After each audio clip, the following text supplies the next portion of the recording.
Madame, mes chers collègues, j'ai reçu plusieurs demandes d'explication de vote. Monsieur Olivier Falorni pour le groupe 2RDP est le premier inscrit. Merci Madame la Présidente. Mes chers collègues, une nouvelle fois, le groupe UMP nous propose une motion de rejet et plus tard une motion de renvoi. Il paraît que c'est le rôle de l'opposition, en tout cas de cette opposition. Privilégier la forme au fond, travailler plus la procédure que le bien fondé d'un texte. Alors il est vrai que le bilan de la loi LRU du 10 août 2007 est bien loin des objectifs qui avaient été fixés à l'époque et j'appelle Madame Pécresse, après sa longue intervention pour défendre sa motion procédurale, à recouvrer un peu plus d'humilité.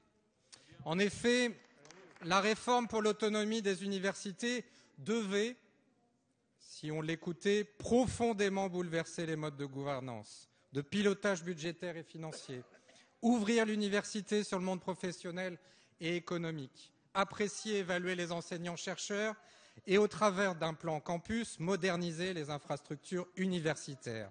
Eh bien, 6 ans après, le bilan, il n'est pas bon. Les plus optimistes diraient qu'il est mitigé, les plus pessimistes diraient qu'il est calamiteux. Et pour ma part et celle de mes collègues du groupe 2RDP, je dirais qu'il correspond à ce qu'a été le mandat de Nicolas Sarkozy. Des annonces, des effets de manche, et puis derrière tout cela, pas grand-chose. Le plan campus, dont on ne parle pas beaucoup, 6 ans après, Madame Pécresse, la douzaine de campus qui devaient être visibles à l'international, ils sont où? Ils sont où 6 ans après? Eh bien, en l'absence d'un financement programmé, pas grand-chose est sorti de terre. C'est la triste réalité. Et pour le reste, le bilan n'est pas plus brillant, mes chers collègues.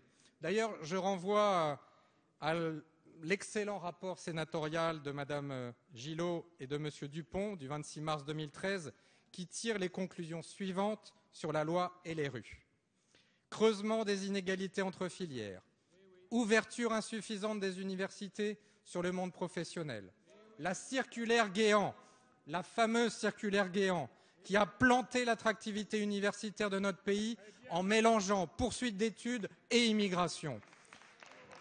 L'inefficacité du rôle des CEVU dans l'amélioration de la vie étudiante, une gouvernance des universités trop centralisée et des regroupements universitaires insuffisants, structurants et peu stratégiques, et l'absence d'interconnexion entre les outils de gestion des universités et des organismes de recherche. Alors dès lors, vous comprendrez aisément que ce projet de loi est attendu, qu'il est opportun pour redonner un nouveau souffle à l'enseignement supérieur et à la recherche, et qu'il apparaît essentiel de rendre à nouveau prioritaire la réussite de nos étudiants. Vous comprendrez donc que le groupe 2RDP ne pourra pas soutenir cette motion de rejet et qu'au contraire, nous entamerons le plus rapidement possible, c'est-à-dire maintenant, la discussion générale et celle de ces amendements.